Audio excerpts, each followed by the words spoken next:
Okay, I think we have quorum now. Can I ask everybody to take their seats and we will get moving? Councillor Matlow, Councillor Lee, Councillor Ford. We're not the problem. We're waiting for everybody else. He's 5 feet from his chair.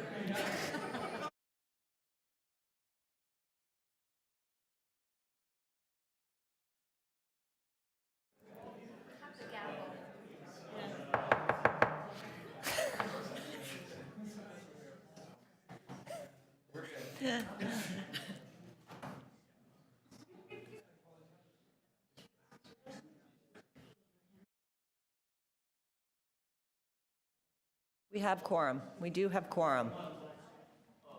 Yeah.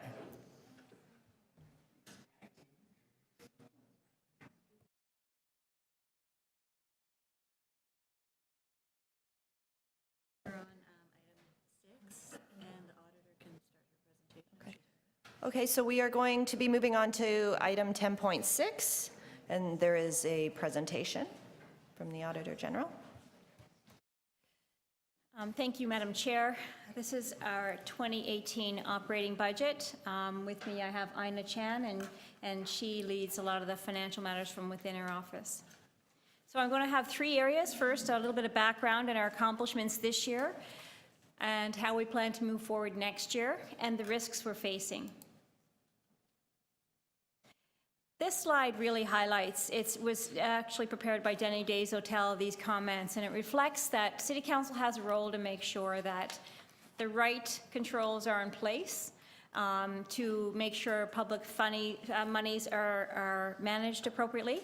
And my role is to help Council fulfill their role by auditing when the programs are in place to be sure that a balance of information is given back to Council. We perform value for money audits, and value for money audits are actually another way of saying performance audit. Value for money audit is an old term. It's a term, what happens is as soon as a program and direction is in place, we make sure it performs, we audit to verify that it's performing as intended. So the term across Auditor Generals now is performance audit is what we use. And our role is to make sure that we help to improve practice. So really, we are your independent window to verify what you say should be done is actually being done. So last year, Council, I didn't make a request, but Council decided to provide an additional $1 million this year to invest, extend, add projects to provide to move up some backlog, because what they were seeing is if we do some work, not every time, but most often the byproduct, the natural byproduct is savings. And what we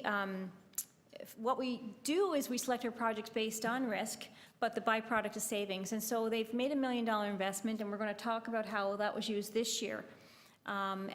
This last year, and so this year we're going with the recommended amount that Council had said in last year's motion, and that was another temporary increase of $1.5 million for 2018, so we're just going with that.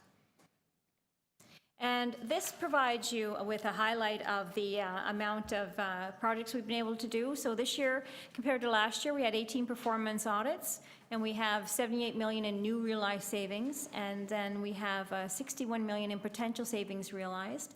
And compared to 2016, we had 15, and so you can see that with more investment, so we've taken it, we've used it appropriately, and the natural byproduct are identified efficiencies for the city.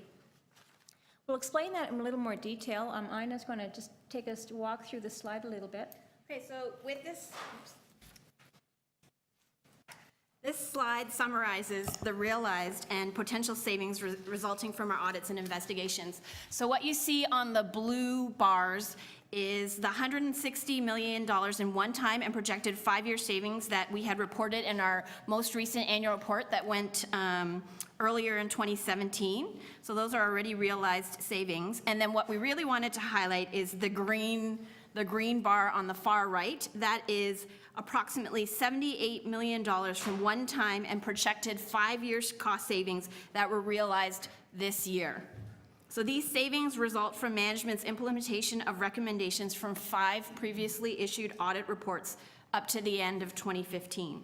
So for example, by implementing the recommendations from a 2014 TTC bus warranty audit, the city will achieve $37 million in cost savings over 5 years by changing their processes to identify parts under bus warranty that can be pursued for warranty claims.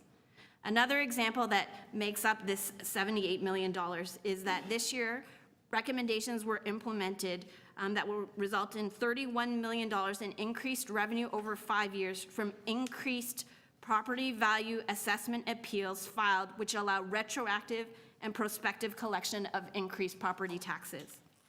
Additional examples of the realized 5-year savings will be reported in our 2017 annual report, which will go at the very beginning of 2018, and can also be found in Table 2 of Exhibit 3 to this report. And it's very important to note that when we say realized savings, those are savings that have been re-audited, and the division has also confirmed that these savings are coming through the door. So that is really important. And then the potential savings, we actively follow up, not only annually, but for example, we identified this year the potential for TTC to have potentially $40 million in cores and savings there. And we followed up with the CEO, and they've actively going out to get, actually, I think they already have, are in the process of retaining an expert to help them to realize those savings as quickly as possible. So it's really a symbiotic relationship. The potential savings you'll see in the gray bars at the top. So $19.5 million over 5 years were identified as potential savings from our 2016 report. And in 2017, the potential savings from reports issued this year have the potential to achieve more than $61 million. So that's at the gray at the top. And there is some risk with that. It's not a totally soft number. There is some risk, but what we've tried to be is always conservative, and we seem to, like the property tax, actually get much more through the door. So we estimated about $4 million on property tax, and we have about how much per year? $5 million or something, about 5 every year. So the next slide, this just shows that for every dollar invested with the office, the return in the 2016 annual report was $7.4. The return for 2017 is 8.3. And a reminder that you can't always predict. It can go up or down, but we would say 4 to 5 for sure. After that, you can go up and down. And of course, there's many other benefits for audit. Sometimes it relates to administrative fairness, sometimes it relates to customer service, sometimes it relates to more efficient operations. So overall. And we've have some accomplishments this year. We have a number of our complaints are up this year. We have re-engineered the forensic unit, and we have 3 or 4 additional reports from that unit. We coordinate the external audits, so we're moving along for sure. And this is our budget, our budget request, which is a $1.5 million increase, and that's based on what council recommended last year. This is the area where I just want to talk about the risks we're facing. So this shows people who are new to their roles. The big blue block represents that about 70% of the people in the office are new to their roles. And then we have people who are, we have new people that we've been able to hire to assist with our audits, and they're at mainly the audit analyst level. But we have a huge, it's not that we're turning over, it's just that people are retiring and people are taking new positions. So that's quite a big amount of instability. And so what we're doing is we're leveraging expertise and senior advisors to bring everybody up and develop so that when I leave in another 4 years, the office will be very, very stable and renewed. And by level and by section, you can see that the executive is all new to their roles. Forensic unit is mainly new to their roles. We have senior audit managers, and certainly the other professional staff, that would be our audit analysts, totally new to their roles. So you can see that a large amount of our time is being invested in our professionals to make sure that they're trained, make sure that they're coached, But we feel that the payback is tremendous. So it's going to be very critical to make sure that we have enough stability in our budget to be able to retain the temporary staff for this year, not grow, but retain it at least, so that we can, over the next 2 years, be able to get that investment back. And as people retire, they'll be positioned to be able to move through. And this is our organization. It's, you know, it's in my report, and it just shows that we have, you know, 3 senior executive plus a director of strategic IT, and then we have mainly it used to be very broad at the top, and now we've kind of made it more of a pyramid. And that's the amount that was recommended by council. So to recap, we have taken the monies that we were provided this year. We have invested in hiring new staff. We have produced by engaging, in extending projects and making new projects, and we're positioned to be able to continue for the next 2 years. So, any questions? Oh yes, behind every Auditor General is an amazing staff, and actually, I just want to recognize my entire team. Thank you. I think we have some questions. Councillor Matlow? Thank you, Madam Chair. And thank you very much, Madam AG, and all of your staff who I know just do such a remarkable job on so many of the files that you work on, and have demonstrated, speaking of value for money, demonstrated your value for money time and time again. Speaking of which, though, in your presentation, there's a quote here that I just want to explore a little bit more with you. It says, indeed, the Auditor General could be of great assistance to Council by bringing forward high-quality value for money reports and studies of the broader and very fundamental issues that the city has to resolve. Explain it to us lay people, what is the value of doing value for money reports when considering you know, major investments of tax dollars?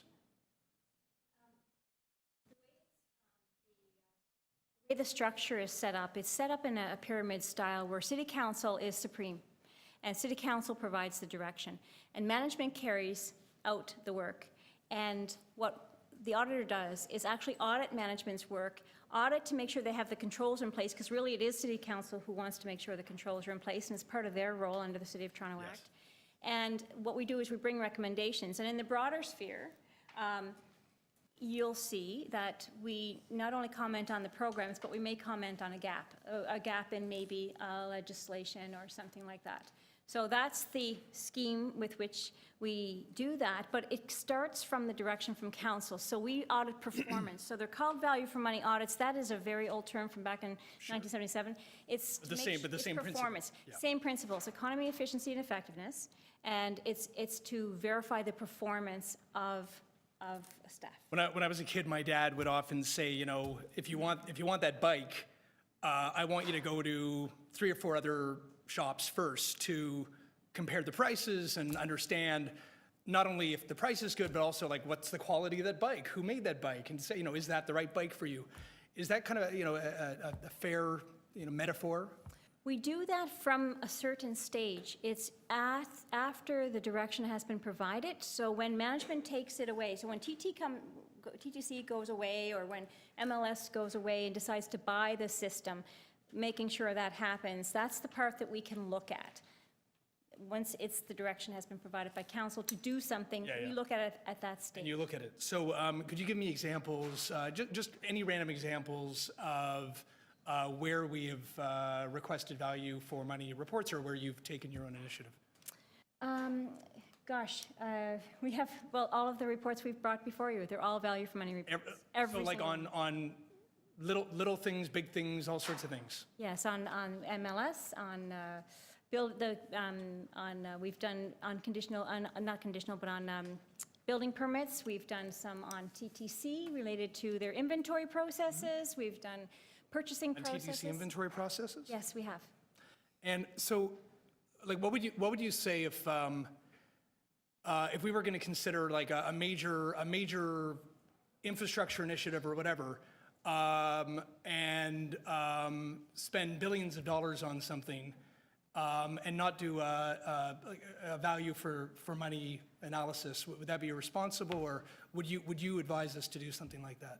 Well, it's really for staff to Yeah. provide to council what it needs to, first of all, make its decisions and also to report back. Council would be better informed with that information. That, in the normal process, that is what city staff do. City staff go away, they provide a report on what they're doing, and what we do is we audit the program once it's in place. So in a normal process, staff would provide council with a value for money analysis or comparison, for example, if there were different options, to better inform us about the decision that we're going to make. It's not one thing in particular. It's a myriad of information, whatever council needs. So council asks for what it needs, and it asks for staff reports on different things. And that would be the normal, that Staff- would be the normal process. That would be the normal. And would you advise us to always expect that? For council to ask for what it needs the information that it requires to make its decisions, and council does ask for reports back. For example, with MLS, there's a number of reports that it has asked in relation to the But just to be clear, council should, you would advise the council should always ask for a value for money report on, as you were just saying earlier, So- little things and the big things, right? So it's really for council to decide what it needs. Council is supreme. It is like the parliament. It is like the Yeah. legislative assembly. I don't. I mean, a council that tell- would want to make an informed decision. I don't tell council what to do, but what Yeah. I do Yep. is once it gives its direction to staff, I make sure the direction it gives is fulfilled. That's what I do. So I'm the independent feedback mechanism related to staff carrying out its duty. Thank you very much. Thank you, Councillor. Are there any other questions from the committee? Seeing none, are there members wishing to speak? Seeing none, I just checking the disposition of this. That is to adopt, would a member care to put forward the staff recommendations to adopt? Councillor Carmichael Greb, all those in favor? That is carried. Thank you. We are now on to AU 10.7. And that is the 2018 Audit Work Plan. Councillor Matlow, I believe you held the item. Yes. I have no questions, but I'll speak in a moment. Are there any other members of the committee wishing to ask questions? Seeing none, Councillor Matlow, over to you to speak. Thank you, Mr. Chair. If the clerks could post my motion. In light of what we heard just a moment ago from the Auditor General, I would hope that you would support her advice, which is always to make an informed decision. And so on what's before council. I'll just read it out. That the Audit Committee recommend that City Council amend the Auditor General's work plan to include a value for money audit comparing the one-stop Scarborough subway extension to the seven-stop Scarborough RT, and report to the Audit Committee in the second quarter of 2018. This value for money report has never been done. This comparison has never been, this comparative analysis information has never once been provided to City Council. And I would submit to you that whether you want a subway or an LRT or any other type of technology, that's not the question, and that's not the debate before us today. My question for you is, do you want to have all the relevant facts before you to inform your decision? That's the only question, and you have to answer that. I would also submit to you that there's nowhere in Toronto that this question is better posed than at the Audit Committee itself. Our job and our responsibility is to seek this information.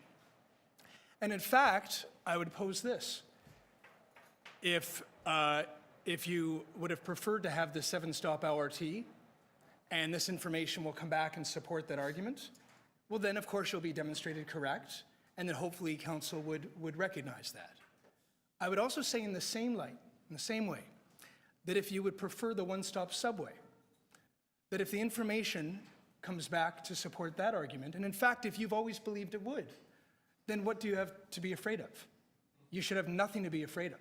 In fact, you should want that information to be able to hold up high and demonstrate that you were right all along.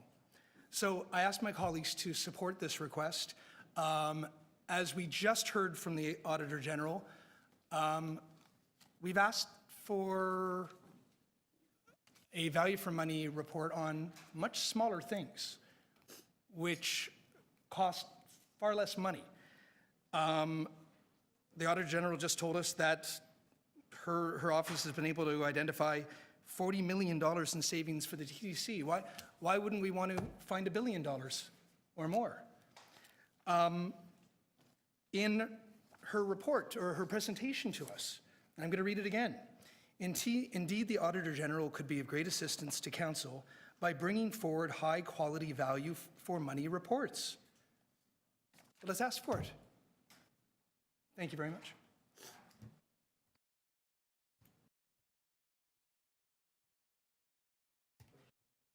Yes. Councillor Lee, go ahead. Thank you. You're saying that you want to report, but the project is not done yet. So how are you going to be evaluating? All you're doing is evaluating the plans, the proposals, right? So even at that, it's a guesstimate because we are, right now, the only plan that is in place is at an order of magnitude estimates at 5%, not even at 30% yet, correct? So why would you ask for such a report if the value is not going to be quantifiable at this time? Because when you're doing planning, I know I'm a project planner, you have ranges that you deal with. So can you clarify that? So, yes. I believe, and certainly what I believe I've learned from the Auditor General and many members of our planning staff, is that, and I would hope that all of us would agree as city councilors, as stewards of the budget, as trustees of a board of governance, is that it isn't as wise to receive basic and relevant information after money has been spent and the shovel's in the ground and the money's out the door. I find it actually far more helpful to inform my decision if I actually have the information before we move ahead and implement a plan. So what we have in front of us is, I mean, the latest, for example, the latest cost estimation for the 7-stop LRT was $1.48 billion versus $3.3 billion for a one-stop subway. What we do know is that the 7 stations would have been along their own corridor. They would have provided far more service, far less time for Scarborough residents to be on the bus, would have connected to more educational institutions, more priority neighborhoods, et cetera. Then one single subway stop that would have actually had far more Scarborough residents waiting on the bus for far longer to be able to go anywhere, or at least many places. It would have served far fewer people, and it would have cost a lot more money. In fact, what we do know is that the 7-stop LRT was funded by the province, and now we've actually increased not only our debt load, but residents' property taxes to be able to put the city's share towards the one-stop subway.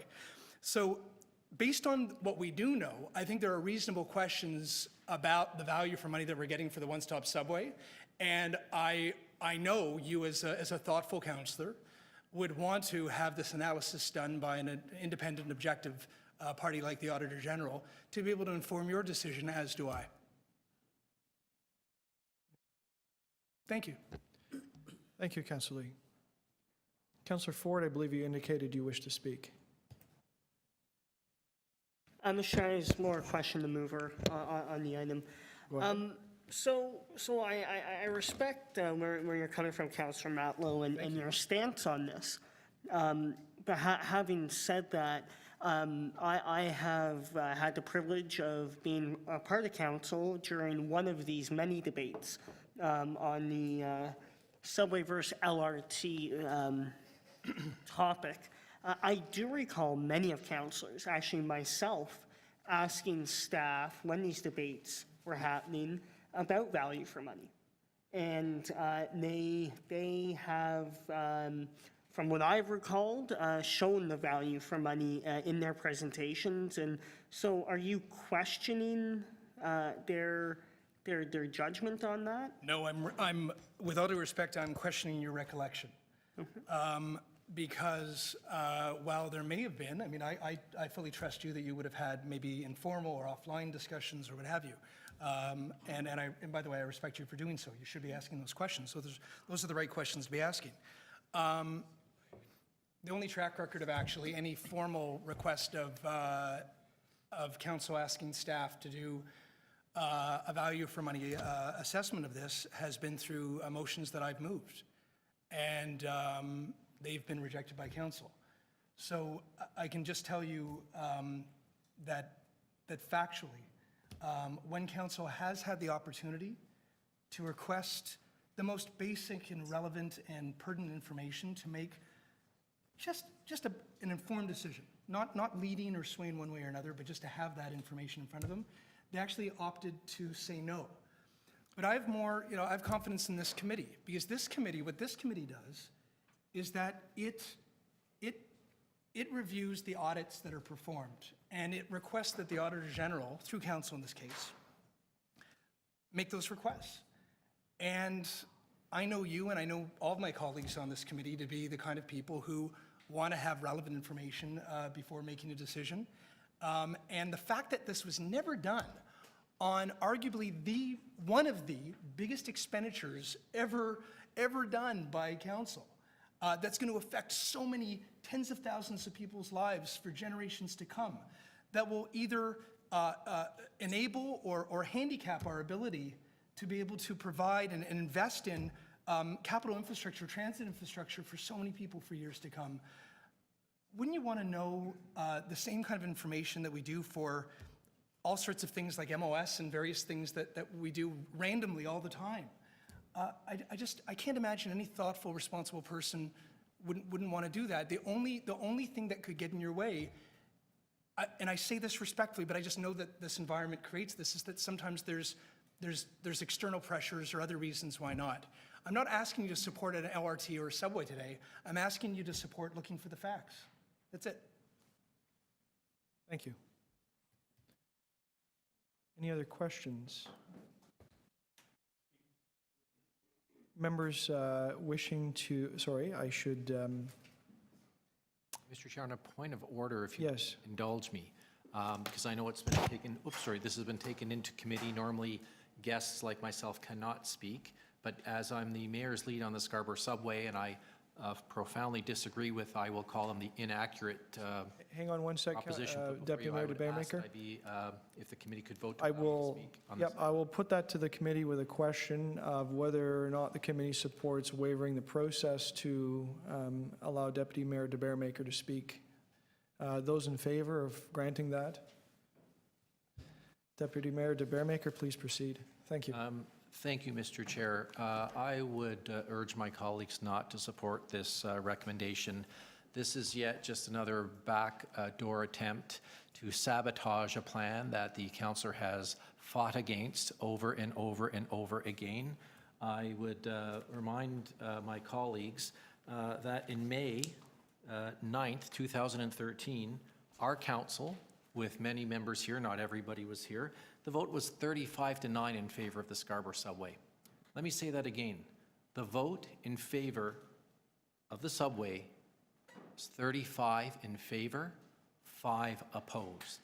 Since then, we've had a total of 9 votes on the Scarborough subway. We have won every single one of those votes 9 times over.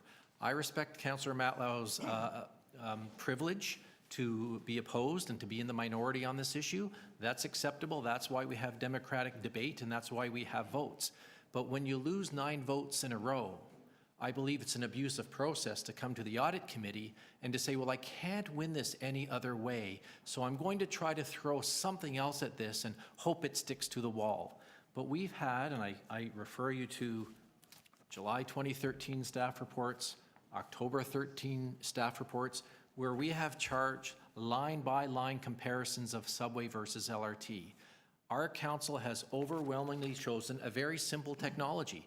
LRTs are good. Buses are good. Subways are good.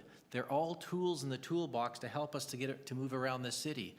This council has made a very determined, very thoughtful, very thorough decision to go with a subway in Scarborough. 9 times we've done that.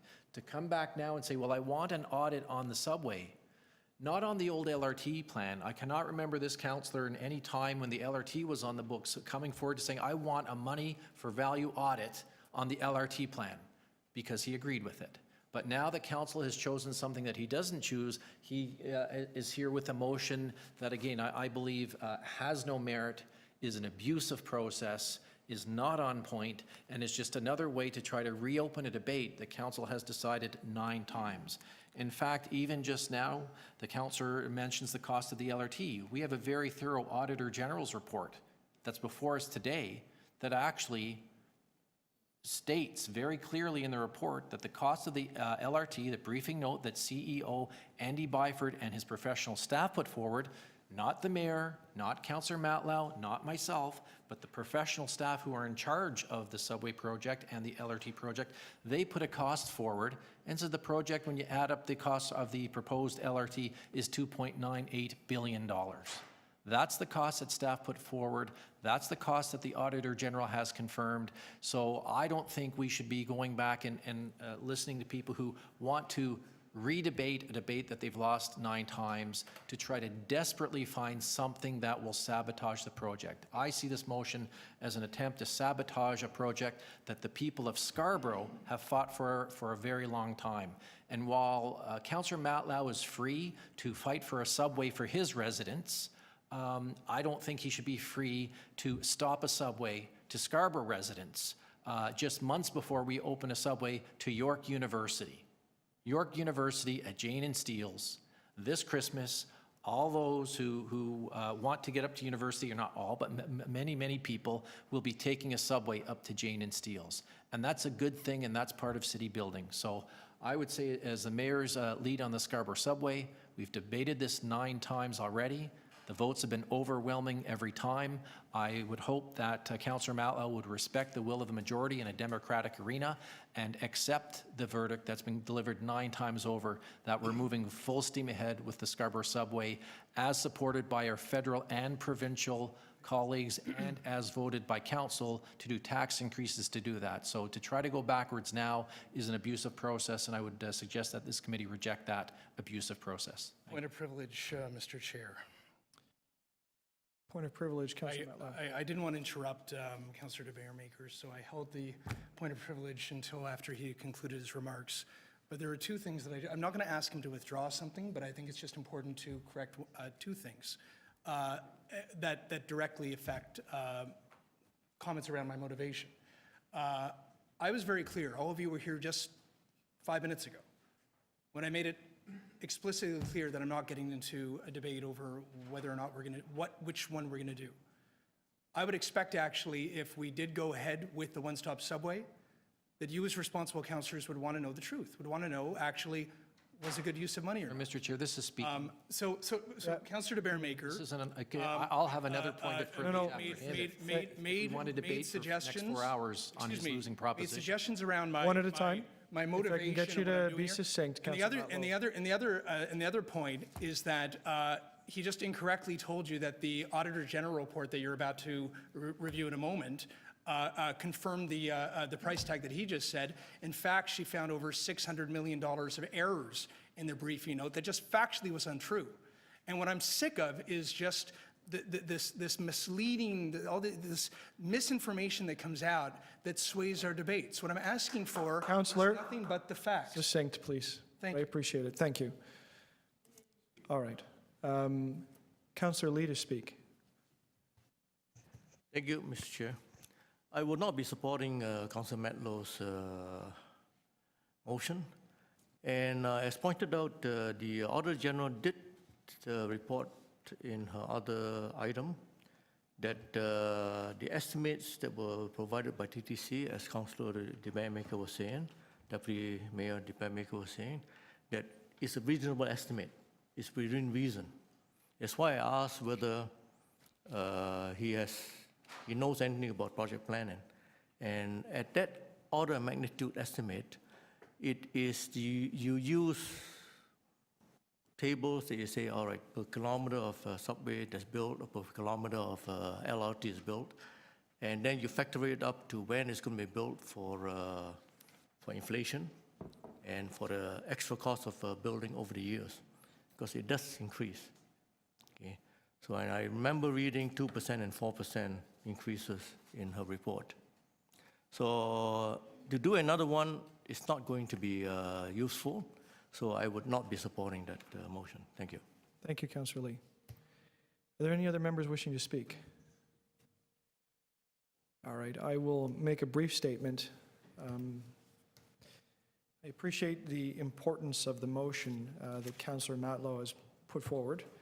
It is asking the City Council amend the audit plan of the Auditor General, something that is not done lightly, for Council to essentially direct the auditor to do something.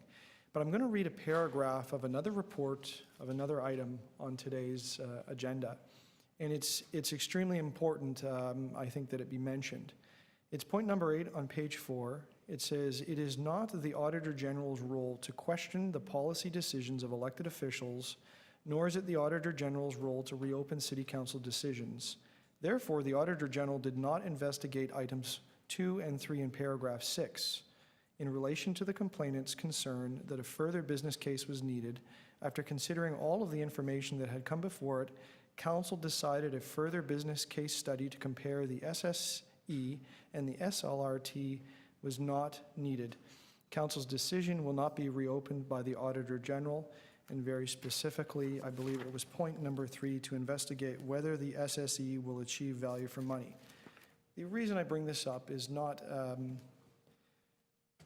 to open up this other report. We'll get to that. It's my concern over this motion will place the Auditor General in a very difficult position. She has evaluated a request put forward to her through the public to look at value for money, and she has provided rationale consistent with what she's required to do under legislation as to why she cannot or should not do it. Council has the right to amend the audit plan, but my fear is that there is an additional layer to that which puts the Auditor General into a very difficult spot, and that's not something I wish to do, and therefore will not be supporting the motion. Thank you. With that, I will... Naturally, of course. I will call a recorded vote on the amendment. All of those in favor? Councillor Matlow. All of those opposed? Councillor Ford, Councillor Holliday, Councillor Carmichael-Greb, and Councillor Lee. That does not carried. And on to the item as without amendment. Do you have the wording of it? It's the receipt of the audit work plan. So that is that we recommend that Council receive the audit work plan. All of those in favor? Those opposed? And that is carried. AU 10.8. Apologies, we've done that. AU 10.9. AU 10.11, Auditor General's Office review of complaint regarding the June 29, 2016 Toronto Transit Commission briefing note. We do have speakers on this item. I'll ask that Vincent Puhaka please come forward.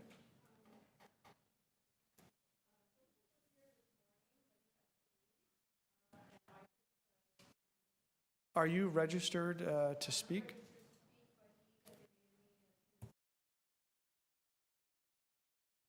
Clerk advises me that we're able to accept a substitution.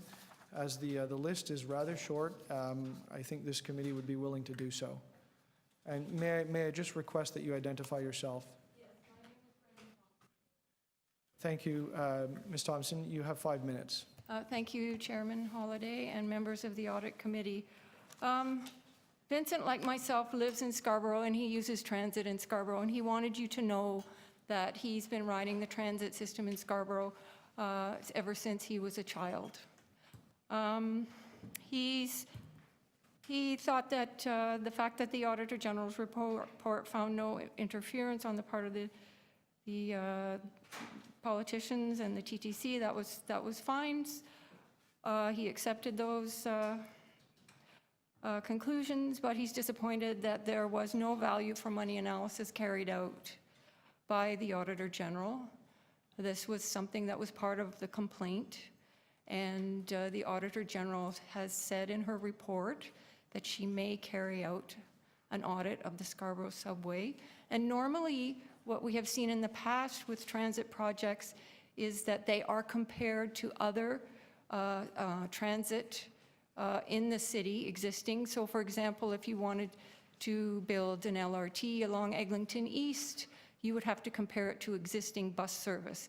It seems to have been a regular part of the transit planning process in this city for many, many years. It was done with the Scarborough LRT. The Scarborough LRT was compared with the Scarborough RT.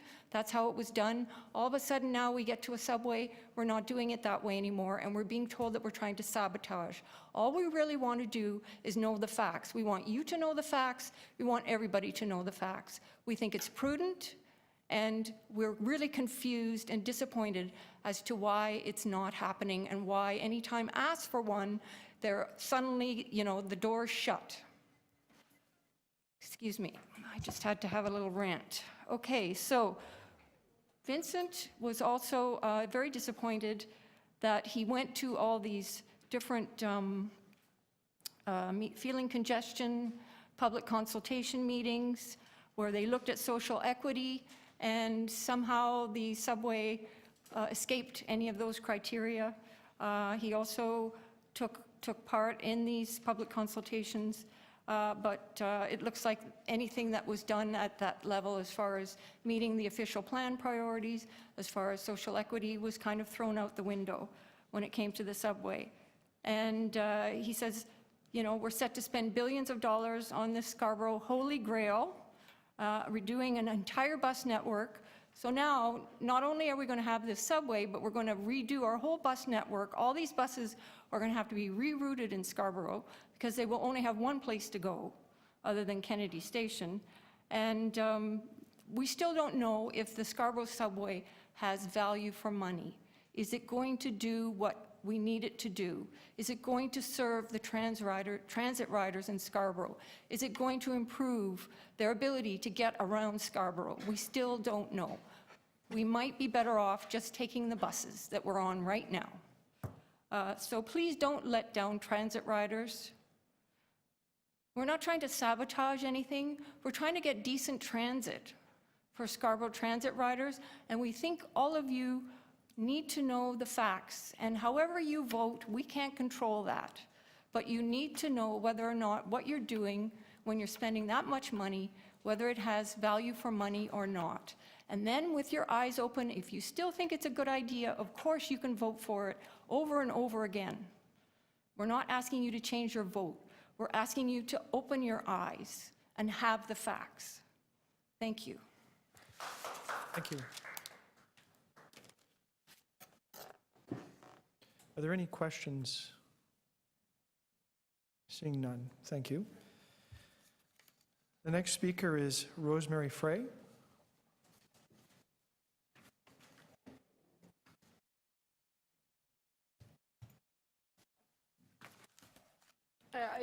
I know this is all kind of a farce, so I want to thank Josh for putting an effort in and putting an important motion, asking you here to actually vote for value for money, to look at billions of dollars, but you are showing that you don't care about billions of dollars, that it is a farce. This is theater. I mean, Josh is outvoted because they're mostly pro-subway people here on the council, on this committee.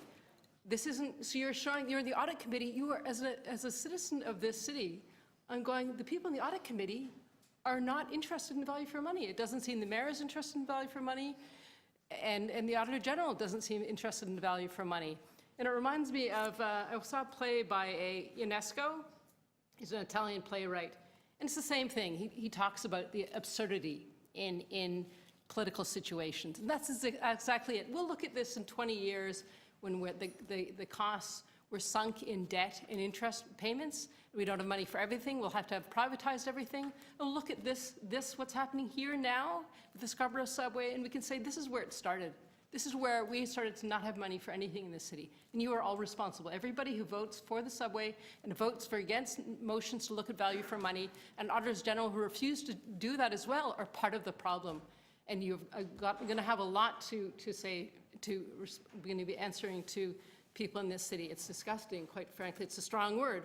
And just like Josh said, we're sick of misleading information being used just to forward a political agenda. It's an agenda not for what's best for the city of people. And you're not even looking, right? So it's just, you guys have a lot to answer for, and you're not doing your jobs. Thank you. Thank you. Are there any questions? Councillor DeBearmaker, sorry, Ms. Frey? Councillor DeBearmaker has a question for you. Go for it. Attack Glenn. Yes. Thank you, through you, Mr. Chair, and thank you very much for coming in today. Yes. I'm sorry, I'm just trying to understand the focus or the lens that you're looking through. Yeah. Which part of Scarborough do you live in? I live in Toronto, Glenn. Yeah. No, Scarborough is my question. So you think that billions of dollars don't matter to anybody except people in Scarborough? So your answer is no, you don't live in Scarborough. And is your answer Thank that you, you Mr. don't know, Chair. you don't care about value for money? Yeah. Thank you.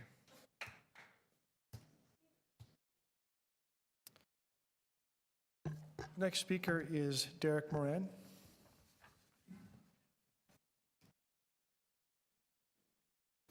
Derek, you have 5 minutes. I mentioned this before being here, that deputation, defined in the Canadian Oxford Dictionary, is basically appointing people to represent others.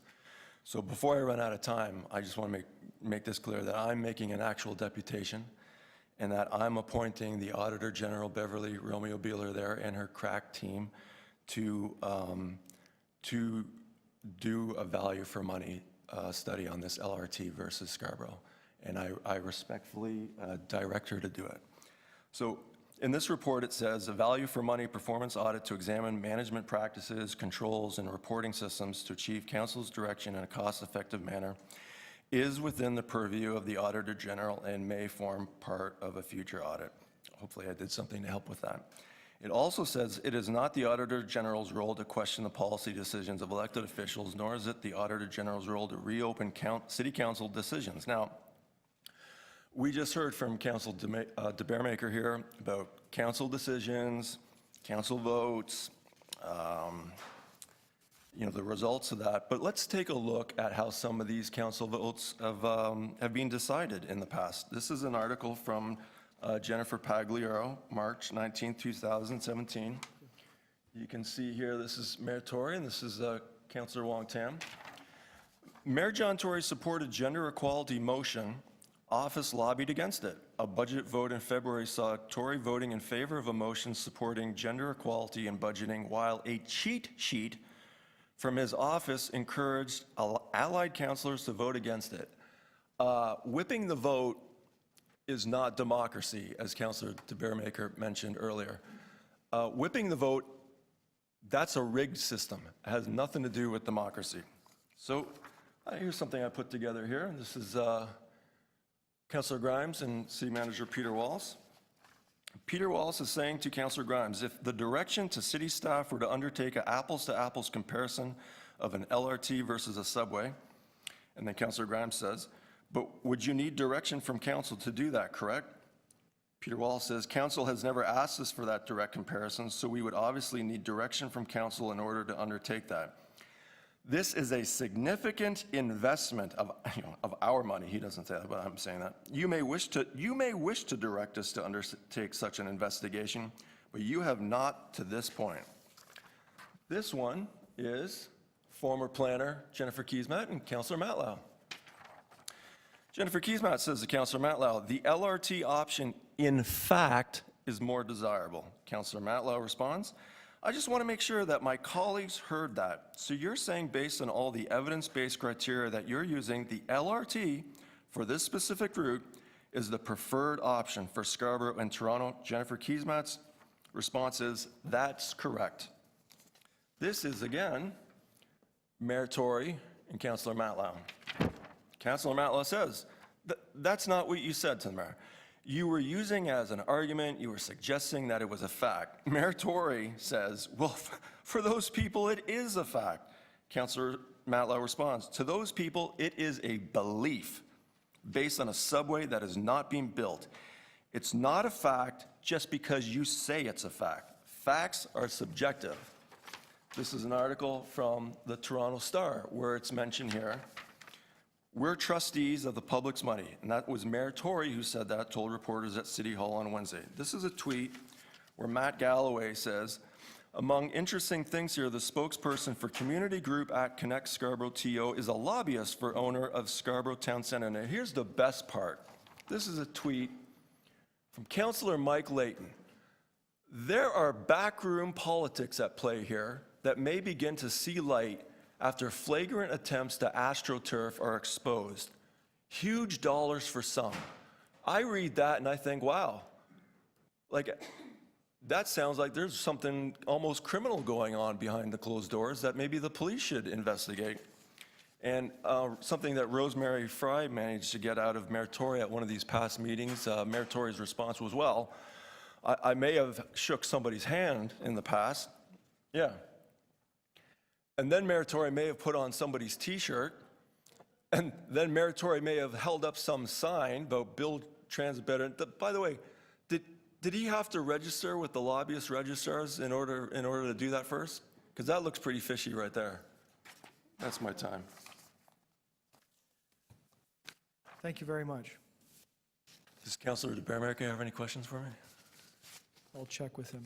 Are there any questions of the deputant? Just to get your Deputy Mayor understanding of this issue, which part of Scarborough do you live in?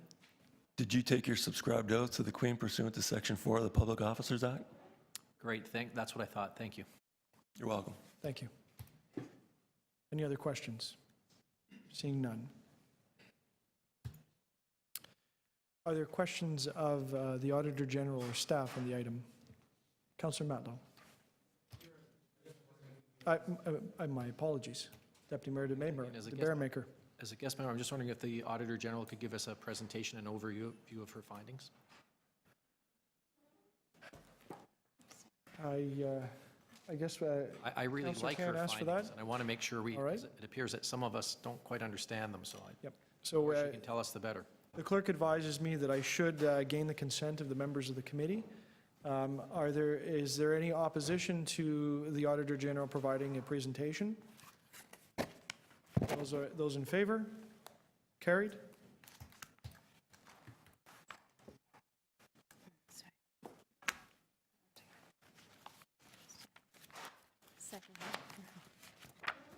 This binder is bigger than I am, so I'm just going to move it out of my way.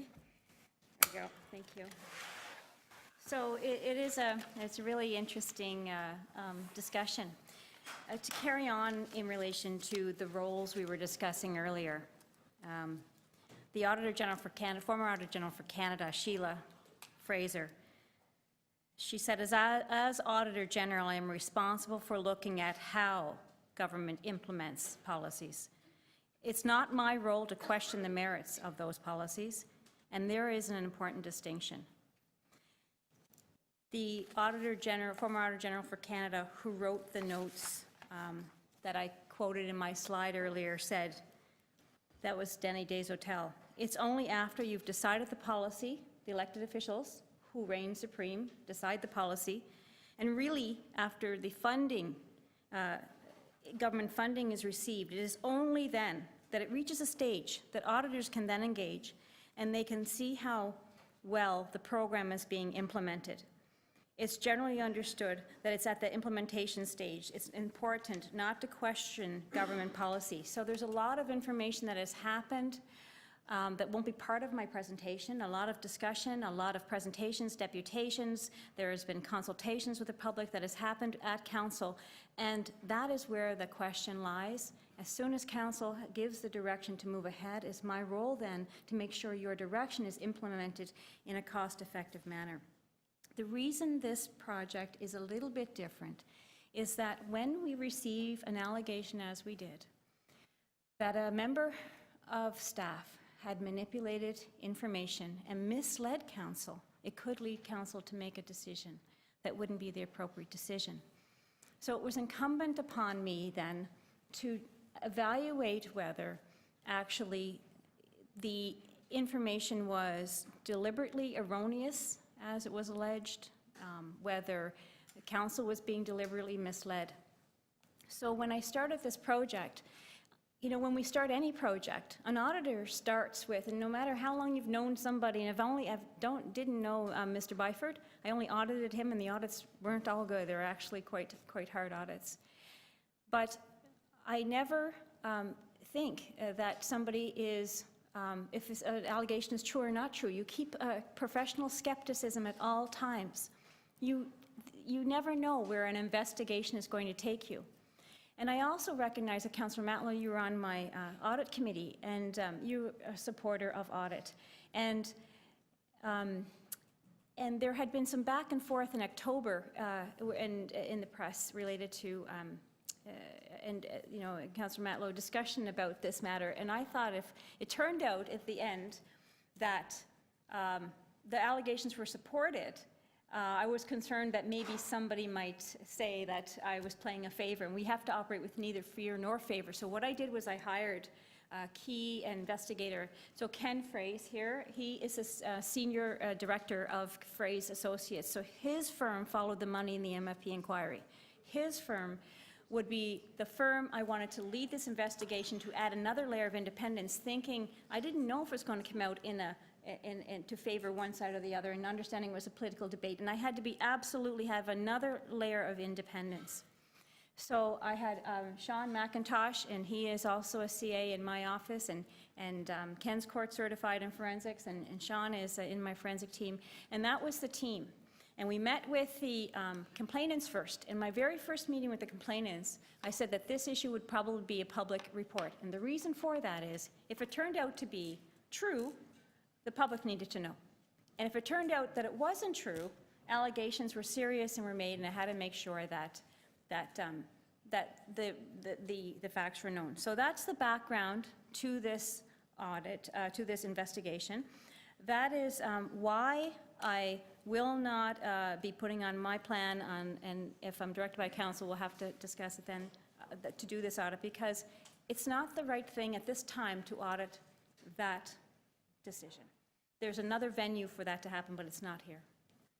So in relation to the request, I'll go very quickly to, we were asked to, first of all, the Ombudsman was asked to look at a briefing note, and then I subsequently received about a 10-page complaint, and there's many things in there. And essentially what the team distilled was that there was an allegation that, of political interference that has led to misinformation. And we've not only looked at the briefing note, but we also looked at other things, like when it was brought out that Ms. Keesmaat maybe didn't agree with the numbers at one point in time. We outlined in our report, based on our interviews with her, based on all of the information we collected, and we verified with her that our understanding of what happened here was correct. And it could have been, it wasn't correct. She could have, said something else, but she is verified. So we've gone through every aspect, and what we have found is that Mr. Byford, the CEO, didn't mislead council, intentionally mislead council. The briefing note was prepared. There is a range in there, and there were certain things that weren't considered that could have been considered, but it's still within range. In relation to the stage of the project, it's very, very early. And those numbers are going to continue to fluctuate, but that's the nature of a big project like this. And the third thing is that the briefing note was disseminated in an uneven fashion.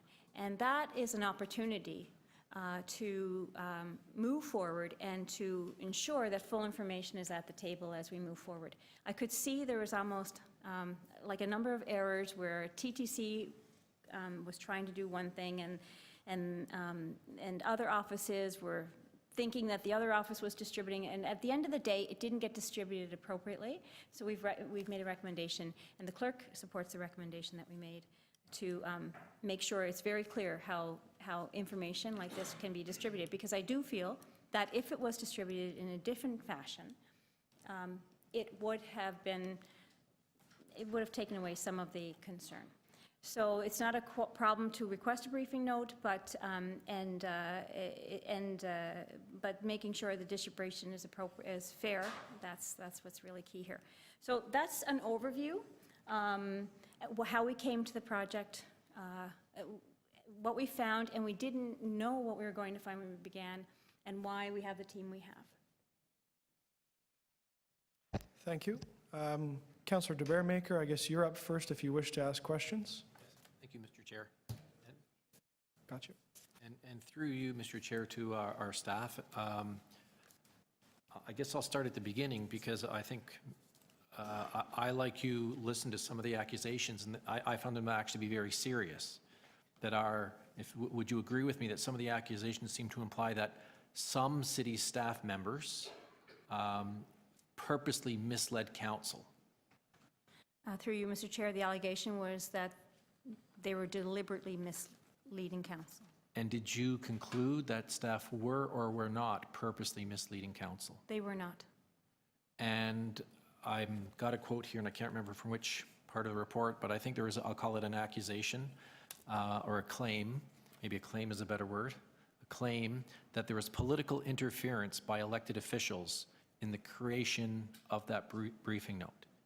Did you find that there was political interference or no political interference? We did not, and we looked at an array of emails, and we could see the normal process to prepare briefing notes to be undertaken. There was no information on the parts. We all found the same thing. Okay.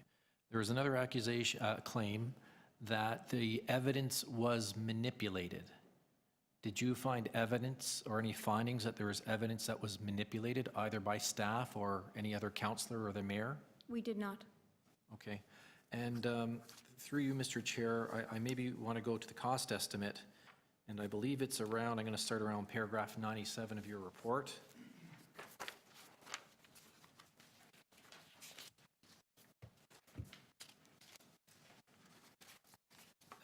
At finding number, or paragraph number 97 of your report, the accusations that the mayor somehow created this briefing report or inappropriately asked for this report, I found out for the first time when I read your report, because I didn't know this until I read your report, was that Mr. Thompson, it says, was on vacation, etc. He advised us that on his return to work on June 27th, he reviewed the contents of the briefing note and proposed including the cost escalation to allow a more consistent comparison of its project costs to the Scarborough Subway extension. So is your finding then that it was not myself, it wasn't Councillor Matlow, it wasn't Councillor Ford, it wasn't the mayor, it was actually a very senior staff member within the TTC? Thank you. Through you, Chair. It came from different staff. I know that the DCM was interested as far as having a comparison. The Chief of Staff of TTC, Thompson, but at the end of the day, I think our question was, why wasn't that done before? Because having an apples-to-apples comparison of today's costs would have been appropriate, and staff would have been the right thing for staff to have provided. So I think that was probably one of our questions. Okay.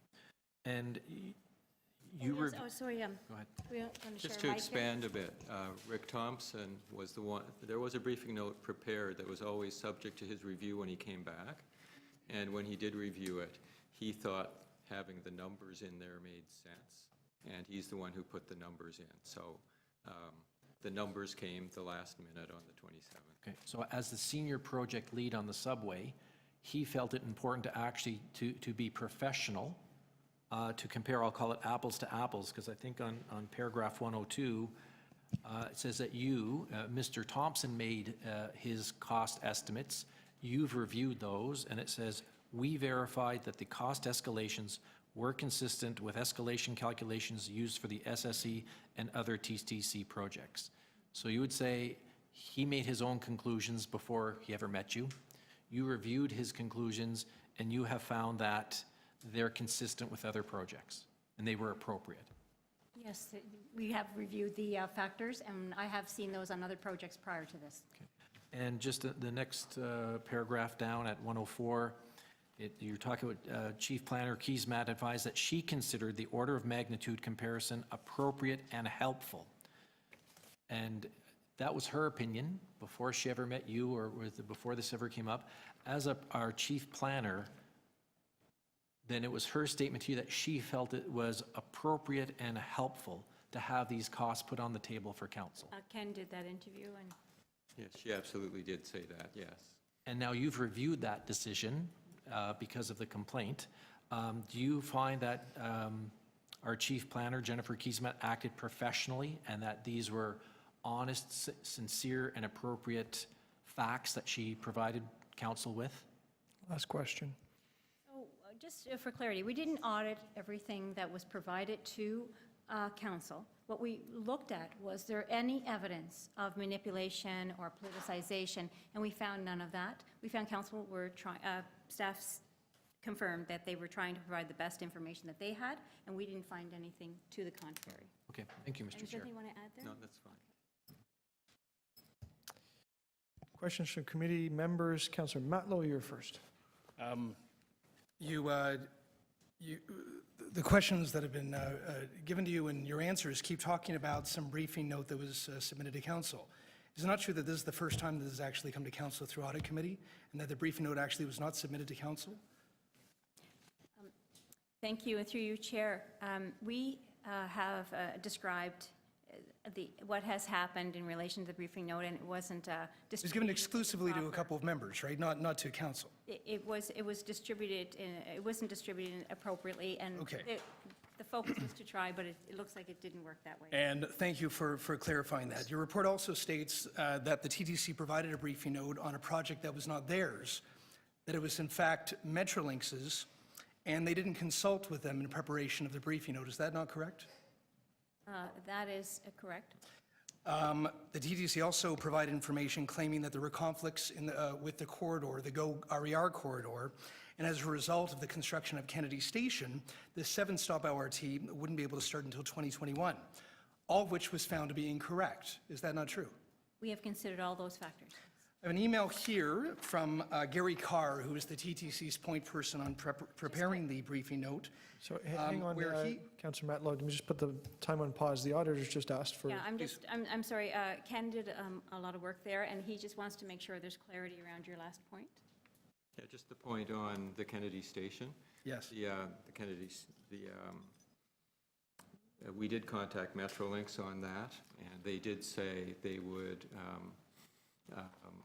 they would be willing to consider doing everything at the same time, but it was up to legal and contractual negotiations that would take place. So just to clarify a little bit, it's not a yes/no answer. But Metrolinx has consistently confirmed that would be possible. They've never suggested in any way about their own project that the corridor couldn't be in use due to that construction. So the information, the information was incorrect. So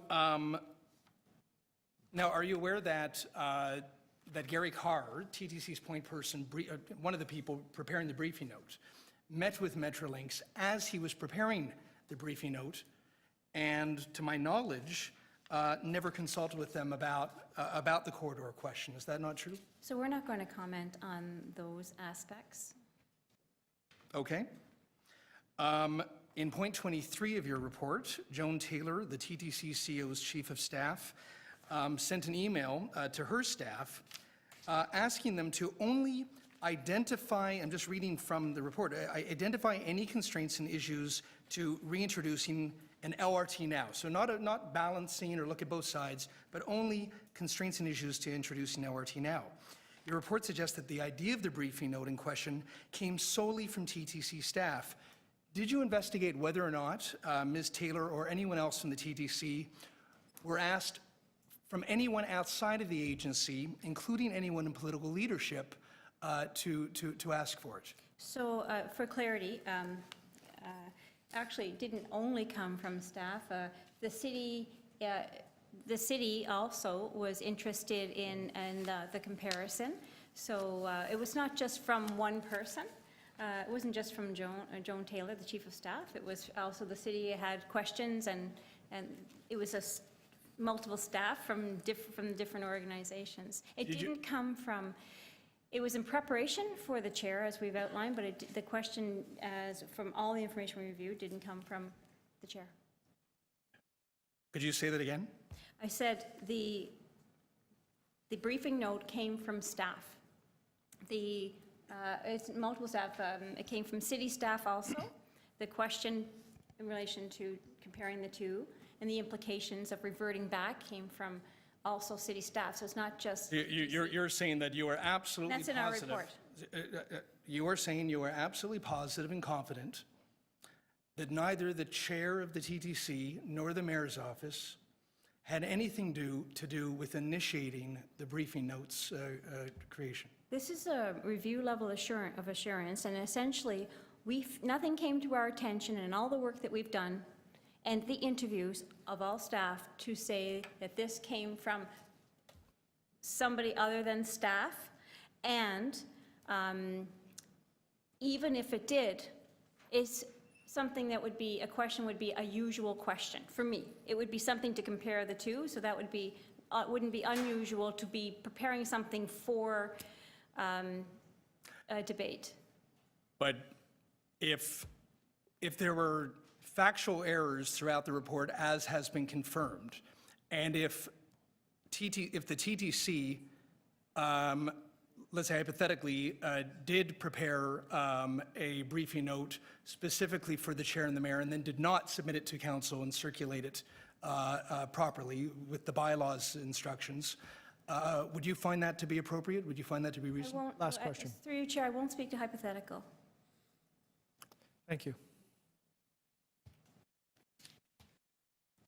Are there any other questions from members of the committee? Seeing none.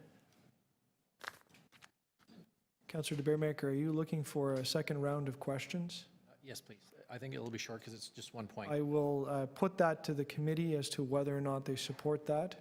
Second round of questions to the committee. I'm going to ask for a vote on this. Councillor Matlow, you would like a recorded vote. Councillor Ford? No, I don't care. All right. So Councillor Ford is, so all those in favor of a second round of questions? Councillor Matlow, Councillor Ford, is that up or down? Sorry, down. That's down. Okay, so Councillor Matlow, Councillor Lee. The question is does the committee desire to allow a second round of questions? Councillor Lee, that's 2 in favor. All of those opposed? That does not carry. Members wishing, visiting councillors wishing to speak. Deputy Mayor DeBeermaker. Thank you, Mr. Chair, and I, of course, would like to thank the Auditor General and I'll call it the consultants that she retained, because the accusations that were made, actually, I would say are profoundly disturbing. If the accusations were true, and these accusations were all over the Twitterverse, read by tens of thousands of people, we had councillors on radio casting aspersions and naming names on CBC broadcasts and other broadcasts, and went out to hundreds of thousands of people, saying that staff were misleading council. That is a very serious offense that I think, if these results were different, might actually have cost somebody their job. So when somebody talks about political interference, providing inaccurate, incomplete, and misleading information to council, that evidence was manipulated, these were very serious allegations. They have impacted and could have in the future impact people's future careers. And I'm glad that the Auditor General made that I'll call it decision, to say, you know what, this is serious enough that this needs to be looked at. And I look at this as exonerating our staff, endorsing what our staff did. There is no manipulation in this report at all by any city councillor that I'm aware of, by the mayor of our city. People specifically mentioned that the mayor is trying to manipulate things. It's simply false. They tried to say that perhaps our chief planner was either hiding or misleading or not doing things appropriately. That is totally false. There are insinuations that our CEO of the TTC, Andy Byford, was somehow misleading council. Nothing could be further from the truth. Our staff have passed this with flying colors. The information they gave us was the best they could do at the time. In fact, when reviewed, the Auditor General has said, we went through thousands of documents, a very thick binder there, and there's, I'm sure, more back in the office.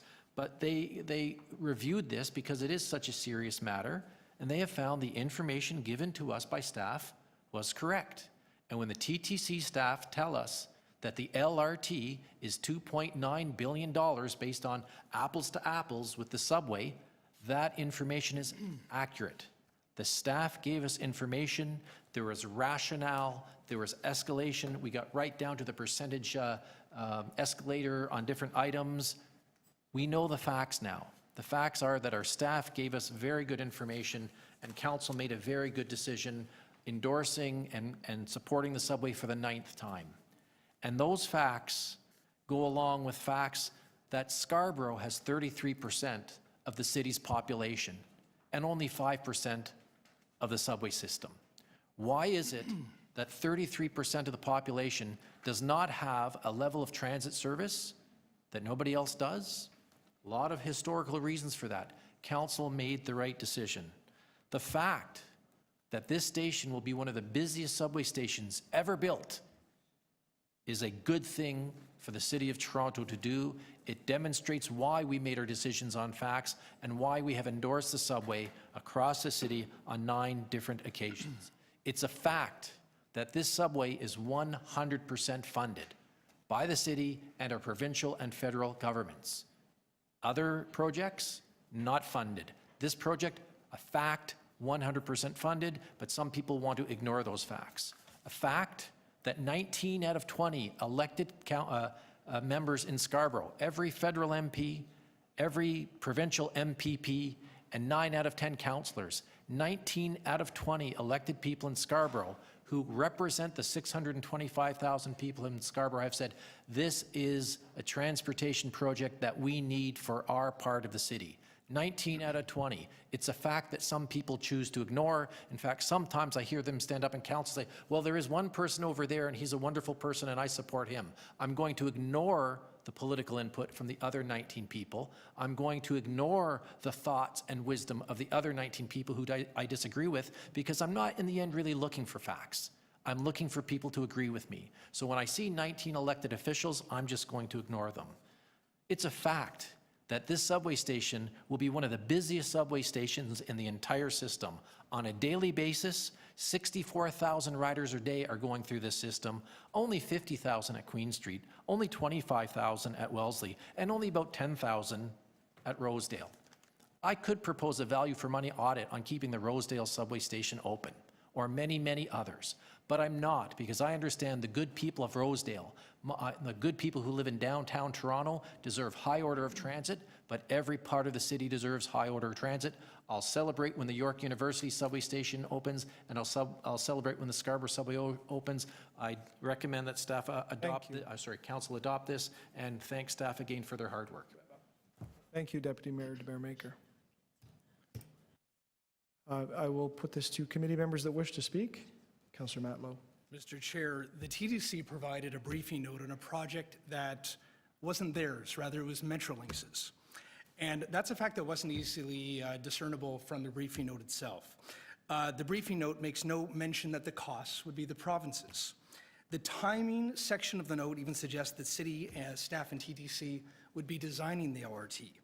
And many of the assertions given by the TTC that made reverting back to the LRT look impossible were easily verifiable, simply by asking Metrolinx or just Googling. The briefing note says that the LRT plans would have to be reviewed by Metrolinx to identify and resolve any conflicts as the running structure is in the same corridor.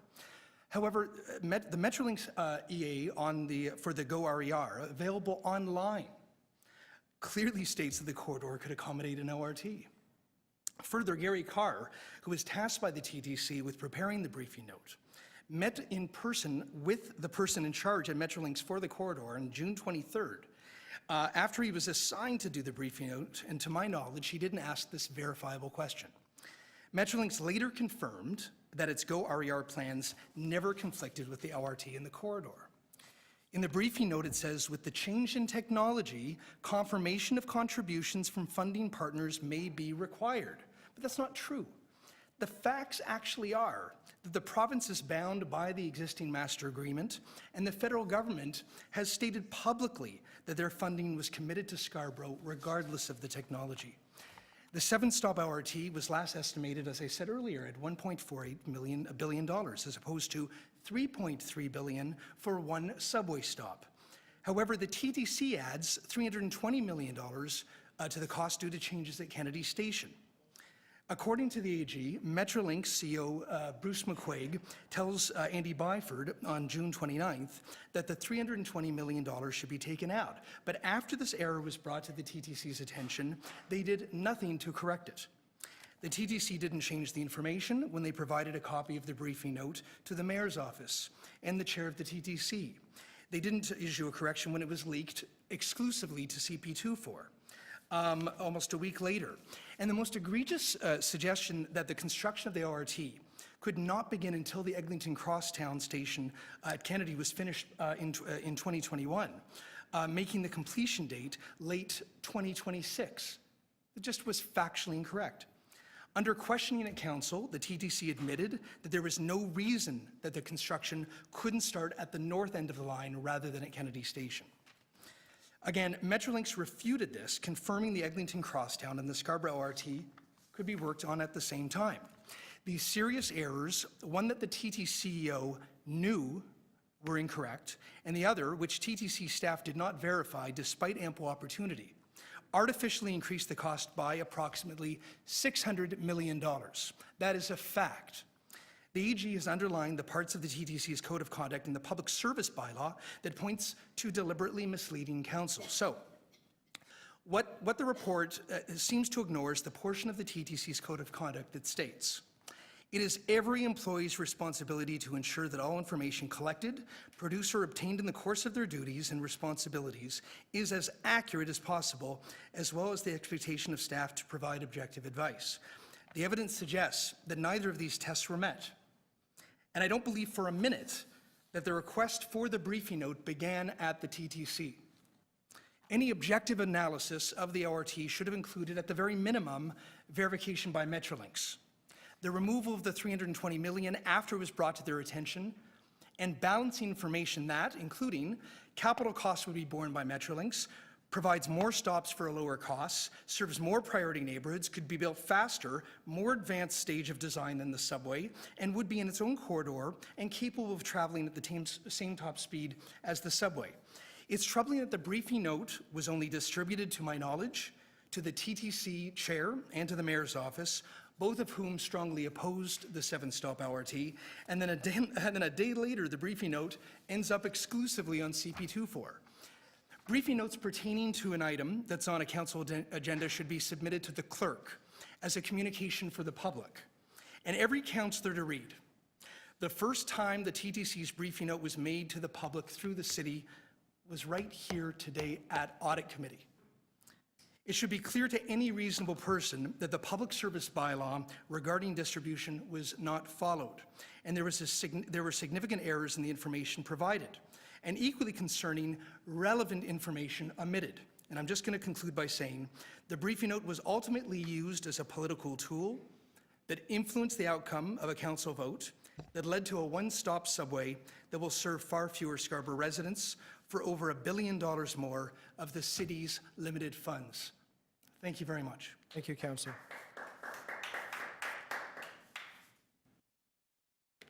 Are there any other members of council committee wishing to speak?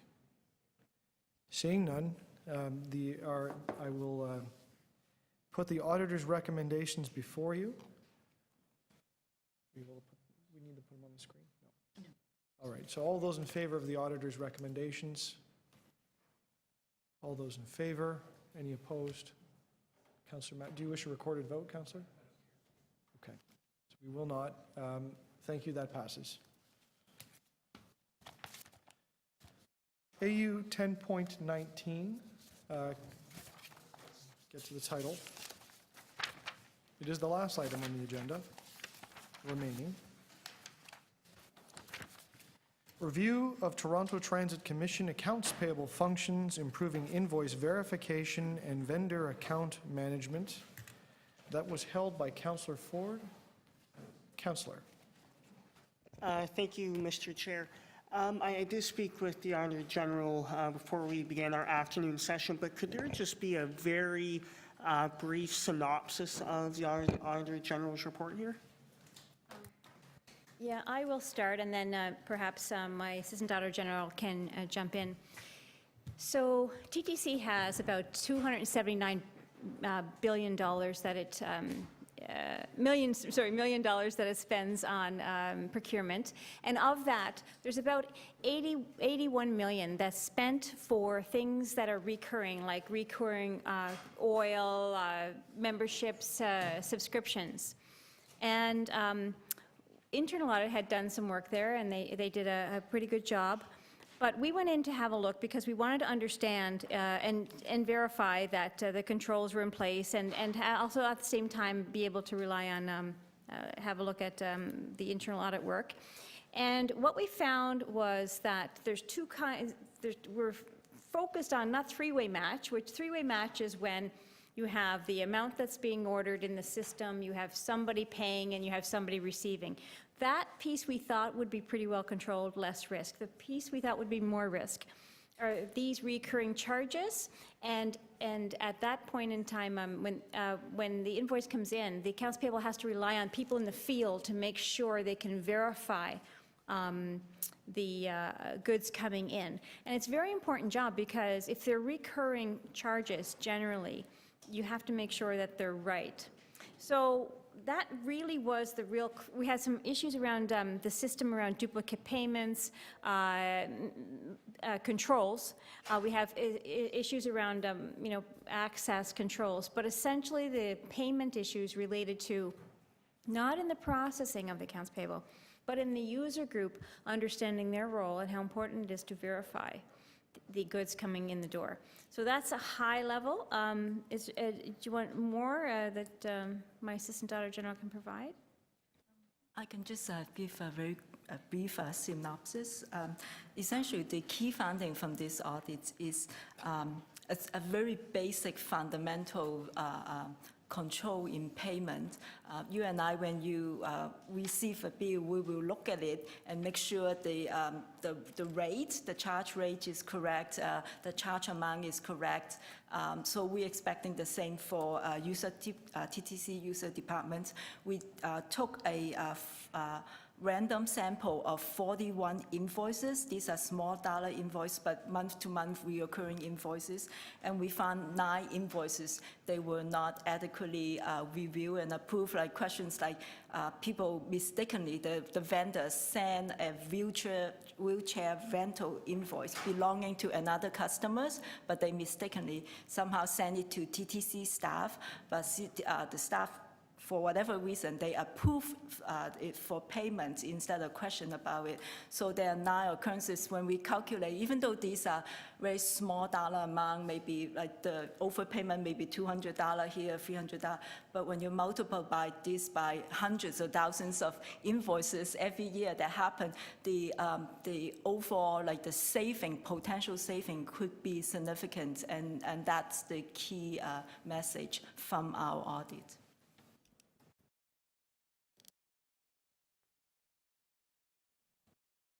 Okay, thank you. Councillor Ford, you wish to make some questions? Questions, yes. Very brief, Mr. Chair. So I'm sure you've had conversations with the TTC. Do they concur with your report? Thank you for the question through you, Mr. Chair. They do. And, you know, we've had other audits where it would be an end-to-end change, like some of the inventory and some of the procurement. In this area, it's really focused on getting the user departments trained, and then there's some other areas that need to be addressed. So they do get it, actually, staff are here. They understand, and I have every confidence that it's going to be implemented in a, you know, in a timely fashion. So, and it's very doable, so staff are behind you, actually. So you would say the shortfall is in training. So it's not individuals not following accounting procedures or this was can't say that word. The gap is in the training here. There's two areas, I would say, and Jane, you may have another one, but for me, the one area is in the training of the people who are receiving the goods, to make sure they actually verify. When you receive, it could be internet charges or it could be oil, making sure they understand they have to verify exactly that they've received what it says on the invoice. They may think accounts payable is looking at it, but accounts payable job is to process the payment. It's their job to receive it. So that's on the one side. On the other side, around duplicate payments or duplicate payment controls, that's an area where there's a little bit more requirement around putting better controls in place to ensure there's no duplicate payments. And there's some system upgrades that are needed, and I see TTC shaking their head, yes, they may choose to do them now, or they may choose to do those when the new system comes in, SAP. Stephen, would you like to comment any more than that? Yeah, no, I think that's an accurate statement. So again, there's some areas in training where we think we can focus some training moving forward through ensuring that we're looking, essentially doing some spot audits on some of the POs that we have today, and we're going to identify training and education around areas where we think there are opportunities there, be it in certain areas or certain types of purchases. And systems, we do have some pretty old systems that are in the process of being updated, and there's certain system constraints that we do have to deal with. But with some innovations that we have coming forward over the next few years, we think that those will be addressed. And just one more comment, Chair. Yes. We will be going back in 1 year, and we will be, again, taking a sample of a similar type in the similar area, and we expect to see a difference. So TTC can tell their user departments that we will be come back and doing that and testing it again, so that might provide you with the leverage you need to get it done. Wonderful. Thank you. Thank you, Councillor Ford. You've inspired me to ask my own question. Actually, I'll make an offer to any other members of the committee. Are there any other questions? No, I think I have one. I took notice that in terms of scale, the findings, although it was no small amount of money, in terms of scale on $2 billion of purchases, would I be correct in saying that there is a relatively small amount of concern here? Not that the dollar amount is small that you found, but in terms of volume, compared to volume to the issues you raised, is it generally a favorable ratio from an audit committee's perspective? Out of $81 million, I think it's about $2 million a year. Well, so that's small from that perspective, but also, I just think they're doable. You know, so I think that's the biggest thing.